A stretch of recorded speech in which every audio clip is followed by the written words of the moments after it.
जी अस्सलाम वालेकुम, मैं हूं अहमद रियाज बलोच और आप देख रहे हैं वॉइस ऑफ पाकिस्तान। इस वक्त हम मौजूद हैं पंजाब असम्बली के अहाता के बाहर, जहां पे तहरीक इंसाफ के मेंबर सूबाई असम्बली की तरफ से इस टाइम पे बाहर ही इजलास तलब कर लिया गया है और बाहर ही ये कार्रवाई भी चल रही है। इस वक्त जो तहरीक इंसाफ के मेंबरान सूबाई असम्बली हैं वो बजाय इसके कि पंजाब असम्बली के अंदर इजलास में शिरकत करें, और ये भी आपको बताते चलें कि आज मोरखा 22 जुलाई को जो इजलास तलब किया गया है पंजाब असम्बली के हवाले से, वो तहरीक इंसाफ की रेकुजिशन के पर ही तलब किया गया है।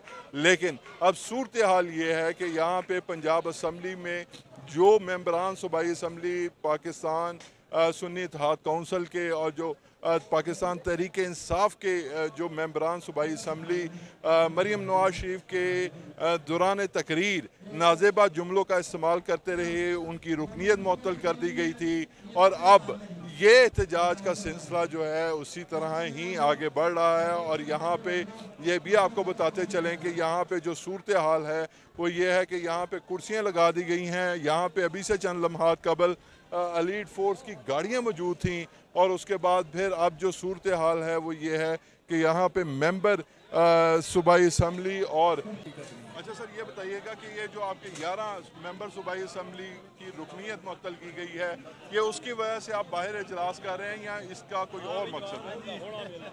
देखें जी, 11 मेंबर तो अलहदा रहे कि हमारे जो मेंबर हैं जिनकी रुकनीत मुअत्तल नहीं है उनको भी अंदर नहीं जाने दे रहे, और उनको कह रहे हैं गाड़ियाँ आप चेयरिंग क्रॉस पे खड़ी करें, बाहर खड़ी करें। इस इंसल्टिंग वे में हम क्यों अंदर जाएं?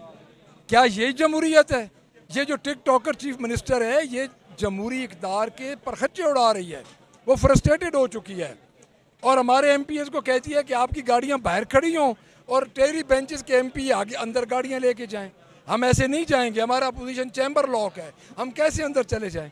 हम कभी भी ऐसे नहीं जाएंगे, क्योंकि वो चाहते नहीं हैं कि 108 MPs की अपोजिशन का सामना करें, क्योंकि उनमें अखलाकी हिम्मत नहीं है। अच्छा सर, आखिरी सवाल ये है कि आज सुबह आप हाई कोर्ट में भी गए, इमरान खान साहब की जो जमानतें मुस्तरद हुई थी उसके हवाले से क्या अपडेट है आप? देखिए, वो एक टेक्निकल बुनियाद थी, वो प्री अरेस्ट बेल थी, और प्री अरेस्ट बेल के बाद वो अरेस्ट हो गए, उन्होंने डेट नहीं डाली। अब वो टेक्निकल जो रजिस्ट्रार ऑफिस है उसकी मेल FID बनती है, बट वो एक टेक्निकल है। हम निगरानी इंशाल्लाह अगले 2 दिन में हमारी निगरानी दायर हो जाए। बहुत शुक्रिया सर। ये थे मलिक अहमद भच्चर जो कि अपोजिशन लीडर हैं पंजाब असम्बली में। इनका कहना ये है कि जो 11 मेंबर सूबाई असम्बली हैं उनकी रुकनीत जो मुअत्तल हुई है वो एक अलग पहलू है, लेकिन उसके अलावा इनके मुताबिक इनकी तजलील की जा रही है वो इस तरीके से कि इनके जो मेंबरान सूबाई असम्बली हैं उन्हें भी गाड़ियाँ जो हैं वो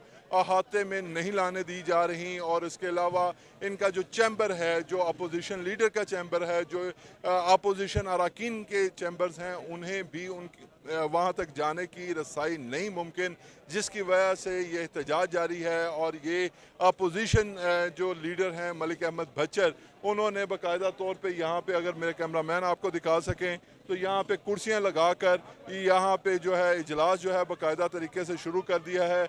इससे पहले जब ये सूरत हाल यहाँ पे कुछ यूँ थी कि यहाँ पे पुलिस की एलीट फोर्स की गाड़ियाँ मौजूद थीं, और जब अपोजिशन रहनुमा जो शेख इम्तियाज़ साहब हैं और राना आफ्ताब साहब हैं जब यहाँ पे आए तो यहाँ पे एलीट फोर्स की गाड़ियाँ मौजूद थीं जिन पर चढ़ के फिर एहतजाज शुरू किया गया, जिसके बाद जो पंजाब पुलिस की जानिब से यहाँ से गाड़ियाँ हटा दी गई। लेकिन अब इनका मौक़िफ़ ये है कि जो तजलील का सिलसिला एक शुरू हुआ है वो जितनी देर तक जारी रहेगा उतनी देर तक हम अपना एहतजाजी तौर पे अपना जो असम्बली का इजलास है वो यहाँ पर ही बुलाते रहेंगे। और यहाँ पे आपको ये भी बताते चलें कि जो मेंबर सूबाई असम्बली हैं वो भी और दीगर जो तहरीक इंसाफ के हमायती हैं, वोटर सपोर्टर हैं, वो भी यहाँ पे वक्फे वक्फे से नारेबाजी भी कर रहे हैं। और यहाँ पे जो है वो कैदी नंबर 804 का तस्करा हो रहा है नारों में, और बाकायदा तौर पे उनकी रिहाई के हवाले से भी नारेबाजी की जा रही है।